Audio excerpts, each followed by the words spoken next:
Mitesh Thakkar is now back with us for the market strategies. Remember the Nifty once again had that plunge and it's cut its losses quite a bit. The bank Nifty remains strong. That's still up about 40 points. And the mid caps are also doing reasonably well. Mitesh, morning again. So your thoughts on the index so far and what would be your stock calls? Yeah. Morning, Anuj. So I think, we've been having this bouts of volatility. Day before yesterday, I was highlighting that the indicator setup is mildly, on the hourly chart is mildly negative. So you might actually see a consolidation. But yesterday's low, 14,430 becomes the pivot. So 14,430, 14,620, 630 could be the range here. But we're trading with more of long bias. Still we see a break below 14,430. So I have two buy calls right now.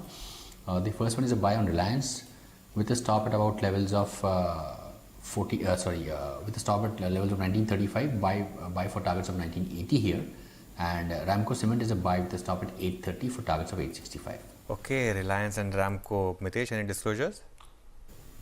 We have some option spreads and future spreads in Reliance, nothing in Ramco. Okay, thank you very much for joining us, Mitesh, and of course we will touch base with you. It's a puzzling market today. The best of news has been greeted with taking profit, something we've been used to seeing, but since the market was only moving one way, this is a bit of a surprise move. Wipro is the biggest loser with a 4% cut, followed by Infosys and HCL Tech, which are down about 3.2%. Now with that, let's move to the results that are yet going to come. Our special offering, Quarter Se Quarter Tak, where we will take stock of expectations from various sectors ahead of their earnings. And today we have a sector which is everyone's favorite, the FMCG sector, and Mangalam is here with a heads up on what the street is expecting. Mangalam, tell us. Well, that is correct. For the FMCG sector in the third quarter, the headline would be the fact that demand would resume. And that is something that the street is factoring in as well. The rural growth continues unabated. Urban recovery is likely to happen because of unlock. And that's not me saying, that's all the companies that have reported their pre-quarter updates, the likes of Titan, we've had Marico, as well as Godrej Consumer, all of them saying that discretionary demand has returned. So we will watch out for how this pans out going forward. And more importantly, we'll watch out for what the management commentary has to be for the next quarter as well. There has been a slight moderation which is expected in the health, hygiene and staples portfolio from what we saw in the Q1 and Q2 levels, but that is again par for course. The important things to watch out for during the quarter, the raw material prices, they've begun to gather some pace even as the companies are sitting on low cost inventory. Maybe margins may take a bit of a hit in the next quarter, or companies will have to go ahead and hike prices. Management commentary on recovery for FMCG, more than the numbers, what the management says is extremely important. And finally, we're in a market where there is a lot of profit taking post numbers. Valuations are at record high for the sector ex ITC. So what are we expecting across the board? Let's put it into buckets. For the paint companies, Asian Paints, Berger Paints, we have 16 to 18% volume growth that the street is working with. Similar is the kind of numbers that we're working with for Pidilite as well. The consumer business likely to grow around 14 to 15%.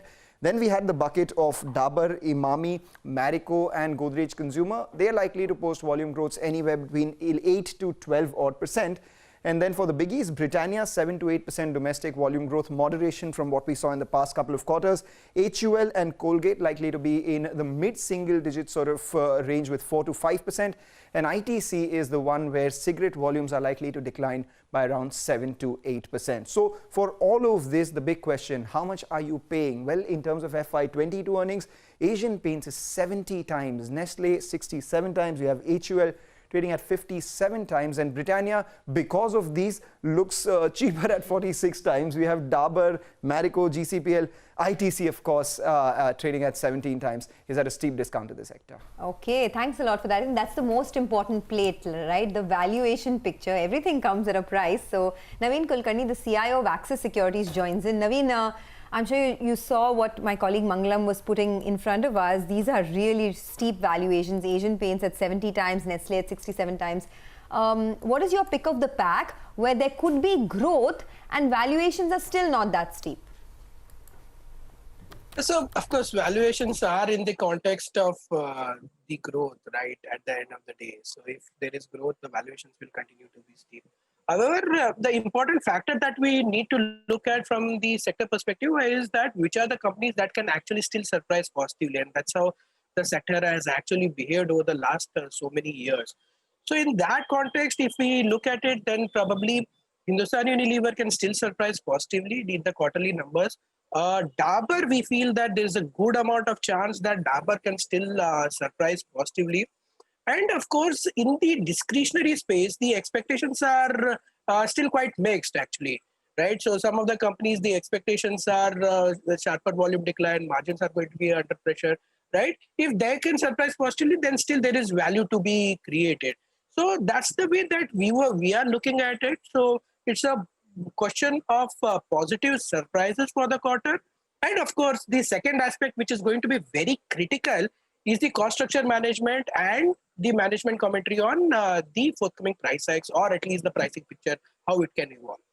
Naveen, 1 minute. Let me once again call up the volume plate. Can we please have Mangalam's volume plate, Asian Paint 16 to 18%, Berger 16 to 18%, all growth estimates for the third quarter. Pidilite 14 to 15, Dabur 8 to 12, Imami 8 to 12, GCPL 8 to 12. Okay, all that's running for you. I mean, Naveen, you must have heard through these numbers. Is there anything that you think will be even better than this, or anything where you think we are overestimating? This is a poll. Yeah, so I'll say that probably if I were to look at the numbers, which I think it's a poll of polls, so it's a consensus estimate. So yes, probably what we can think of is something like Dabur can still surprise positively. Colgate, I haven't heard the numbers, but the company is actually doing operationally quite well. There have been new product launches. So Colgate can do well both on the volume numbers as well as margins. I think there is scope for the paint companies also to surprise positively, because history has been in favor of paint companies in terms of positive surprises, especially for the likes of Asian Paints, right? And once that delivers, the other companies typically follow the suit in terms of how that operating performance is. So I think that there's a good amount of chance that even the 16% volume growth number, there is some chance that it might get surprised positively. So these are some of the areas which I feel that there is good amount of chance that there can be positive surprises. Okay. The stock that has perhaps frustrated investors the most in the FMCG space is ITC, right? I mean, of course, the valuations are still quite attractive, but the stock has not delivered the kind of returns that other companies have. Are you optimistic that its fortunes could turn now, or do you think it will continue to remain an underperformer? So for the time being, I believe that there is good amount of chance that the stock may not perform that well, because one is, of course, the results are not that, as in the estimates are not very, very encouraging. If there is a substantial beat on that number, probably yes. Also, we are coming back to the budget kind of a theme, right? So there is always a chance where something or the other which might get introduced on cigarettes as a business, right? So from that perspective, of course, the challenges continue to remain. So ITC, I believe, is yet to come back fully to its normal growth trajectory. That's point number one. Its FMCG business is quite good, but it is still not contributing sufficiently, right, to the overall growth engine. So I believe it could take a bit of while for the stock to start actually delivering in terms of the growth profile which it is capable of. So I feel that in the short term, probably over the next 3 months, it may not be a great performer, but yeah, definitely there is still a lot of value in the stock. All right. We'll have to leave it at that. Any disclosures you want to make from your company or your point of view? Yeah, I don't have any holdings. Okay, thank you very much for joining us. Now, with that, we shift from equities to commodities. Manisha, what's on your mind? Cotton prices, and they have been rising constantly. We saw 15% of gains in the previous year, and this year as well we are making higher highs. The international markets saw 0.5% of a gain and trading at a 2-year highs. The Indian markets, even with that 0.5% of a decline, are still holding above 21,000 rupees, and we have seen nearly 7% of gains come in for last 2 months itself. It is about the weaker crop that we are seeing in US this time around. Other key growing areas also are facing adverse weather. The USDA report tells us that the US crop is going to be the lowest in last 5 years. There also is a USDA projecting on what the global production consumption numbers are really going to be. So when you look at the global production numbers, those are expected weaker than what we saw last 3 years. That is what we are working with right now. The global consumption numbers in the meanwhile are expected higher at around 115 million bales. So that is what the markets clearly are reacting to. So production at 112 and consumption at 115. So when you look at the Indian crop as well, that is estimated weaker than what we saw last year at around 24.5 million tons is what we are looking at onto that one as well. The consumption is expected at 22 and the exports at 5 million tons. So that actually makes a quite balancing case for the Indian cotton production and consumption numbers. Also, Indian cotton is still the cheapest in the world, and that tells you that the exports could be benefiting the Indian mills here, and that is keeping the prices higher here too. Further gains is what the markets are anticipating in cotton. It's not a sell call even now. For the next couple of months at least, the industry and the analysts tell us that the cotton prices could be supportive.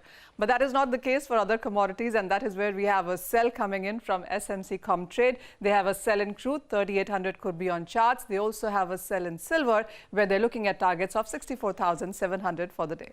Okay, thanks a lot for that, Manisha. So some sell calls coming into especially the precious metal space. Let's slip into a short break on that note. But on the other side of the break, Rajneesh Kumar, the former chairman of State Bank of India, and SS Mundra, the former deputy governor of the RBI, will join in next in our special segment, Budget Brainstorm, with their key expectations from the union budget. Stay with us.